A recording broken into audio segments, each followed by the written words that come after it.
How are you guys today? Welcome back to the channel. I wanted to go over this Polymer 80 build again. And I added a few things, so I wanted to go over them with you guys. Also, I wanted to tell you about, what it all cost and stuff like that, just to give you an idea if you wanted to do a Polymer 80 build, what it would cost you. I kind of went a little overboard, and I did overpay on the complete upper. I'm not going to lie. At a gun show, it was an impulsive buy. It looked sweet. I wanted to do a FDE type, pistol build. So I'll just go over it with you, prices and stuff like that. And let's see how we get it, guys. So first things first, I want to go over what I added recently. Two things I added recently. First thing is I added the night vision iron sights, and these are raised iron sights for silencers and for a red dot.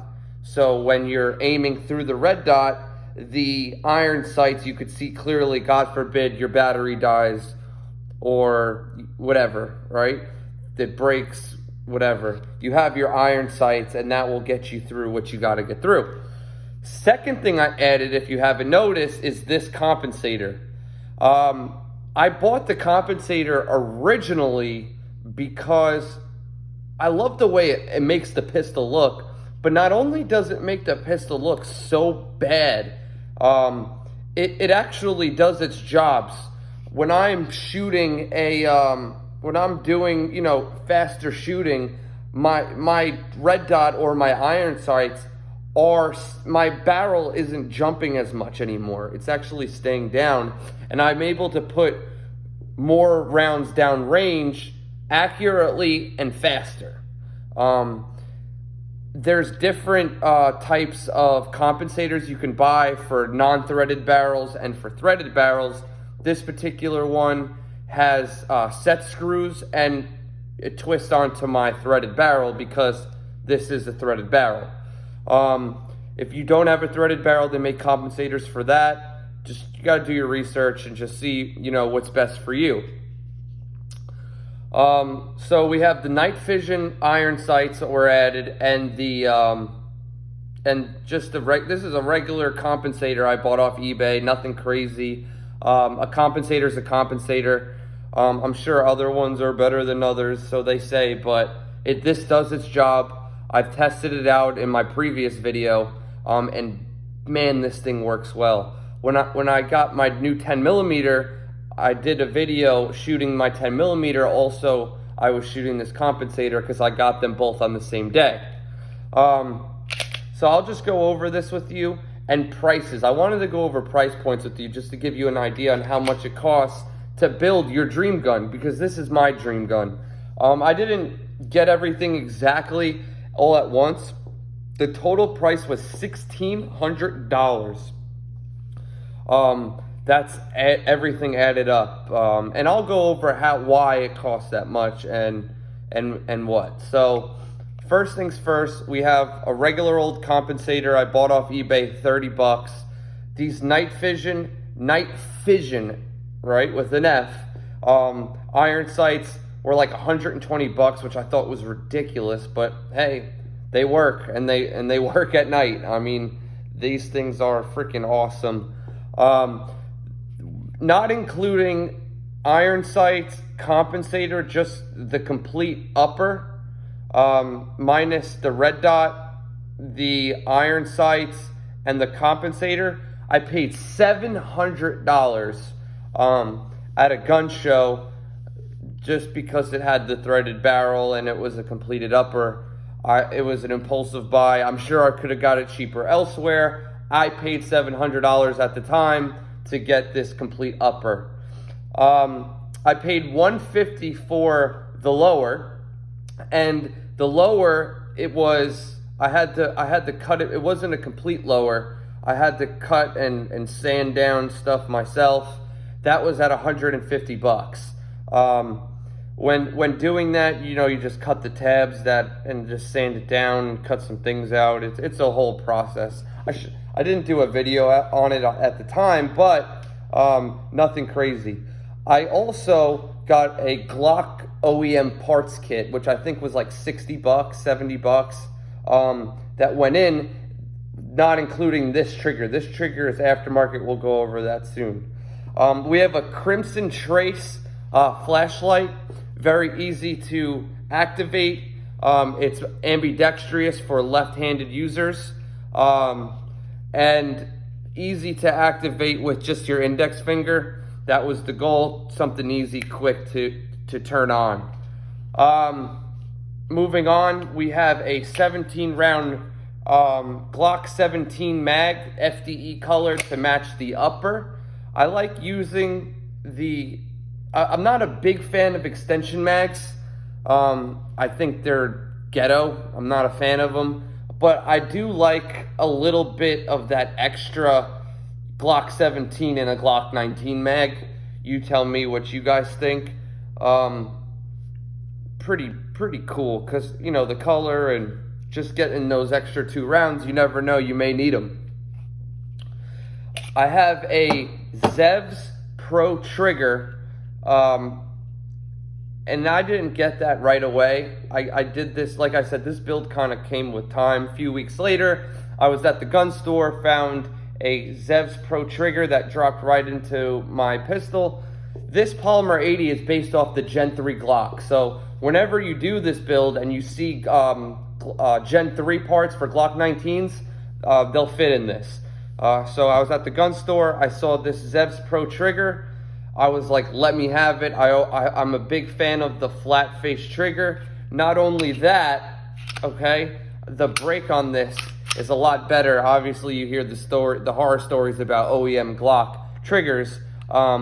The reset isn't crazy. It doesn't really push your finger back, but I like the fact that there's a nice, thick, crisp wall between the break. So there's no break. It's just you hit the wall, break. There's no hesitation whatsoever.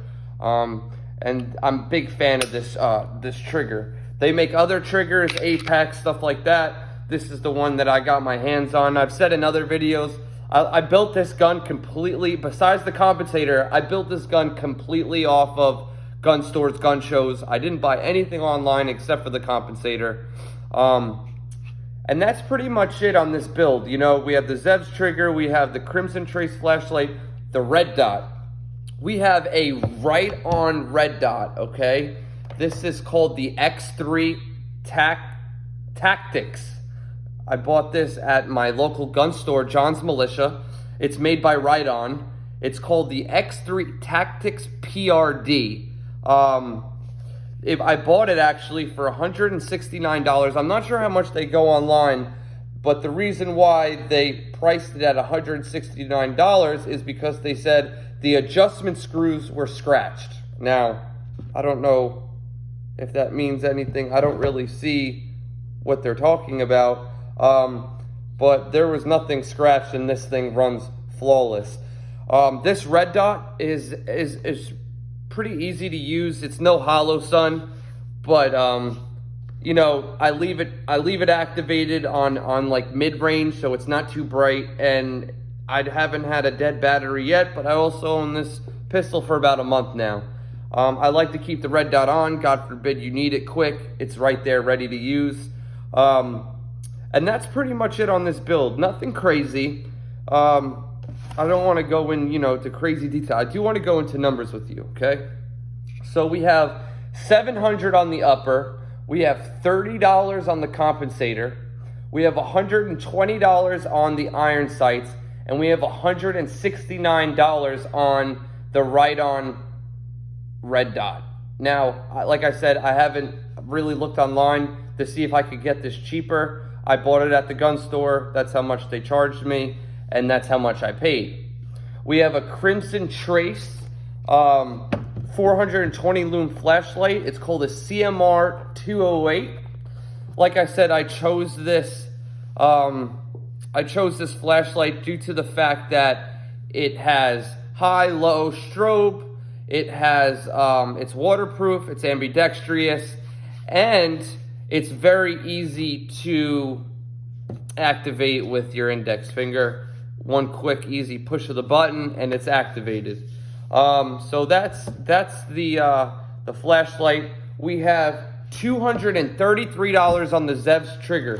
Now this is a Zev Pro trigger and adjustable trigger. This is the box. This is not the trigger in the box. The trigger in the box was my old trigger that came out of my OEM Glock kit. I just kept it in there to keep it safe. But this right here is the box that came in, $233. It was worth it because, like I said, I'm a big fan of the flat face, and I didn't want to spare any expense on the build. We have $150, $150 on the lower itself. Like I said, I had to mill this myself. And we have about $60 in the OEM Glock parts. And that was it. If you add all that up, it comes to like either $1,580 or $1,680. So we have $1,600 in this pistol.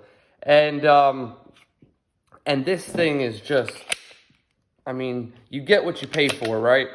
This thing looks amazing. It runs amazing. Oh, another thing we did is I did a all metal guide rod, so it's not plastic. So I forgot to add that in there too. So we're at $1,700 ish. I think I paid I forgot how much I paid for that. Maybe $40 to $80. I know it wasn't over $100. I got to look it up. They had it at John's Militia as well. Another thing that I've been doing lately, and I wanted to go over this with you guys. I've been using subsonic rounds to everyday carry, and I know what you're saying. Well, why would you do that? You don't have a silencer on there or a suppressor on there. Why do that? Well, these are the Hornady subsonic rounds. They're hollow point, and they shoot at 975 feet per second versus, okay, let's just look at a standard round here. This is a 1,140 feet per second. Why'd you do that? Well, I'll tell you why. I'm a big fan of putting accurate rounds downrange as fast as possible. Most situations that were to happen or are to happen between less than 10 yards. I forgot the percentage. You got to look it up. High percentage of having to use your firearm is below 10 yards. I said to myself, one day I was shooting these subsonic rounds. I had a few boxes of these, and I was shooting them, and I noticed a significant recoil reduction versus a plus P or like I used to carry or any other standard 9mm round.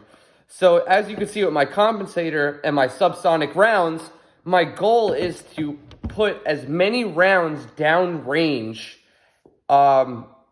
with as least amount of recoil, and I want to be accurate.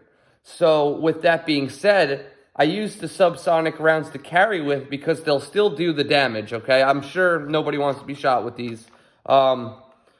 Regardless, I don't care if you have this or this, subsonic or not, it sucks to get shot with. And I'm putting more downrange with the subsonic faster. So with the compensator and the subsonic rounds, I'm able to shoot faster more accurately. Now, some people may disagree with me. This is just my opinion, and it's based off of facts off of my shooting. I recommend trying it. Go to the store, get you a box of subsonic rounds, and see if you shoot more accurately and faster. And that's pretty much it. So we added a few things I hope you guys enjoyed. I just wanted to do an upgrade on this build and show you guys what all I did. And I'm going to continue to keep this, you guys upgraded. I probably will never end upgrading this pistol till I get a new one. And I just wanted to let you guys know. Hope you guys enjoy. Please comment below. Subscribe. Let me know if you have any questions on a build like this. Like I said, Polymer80 F40C. I believe, yeah, the F40C Polymer80. If you guys have any questions, like I said, comment below. I'll be happy to help you guys out. See you on the next one.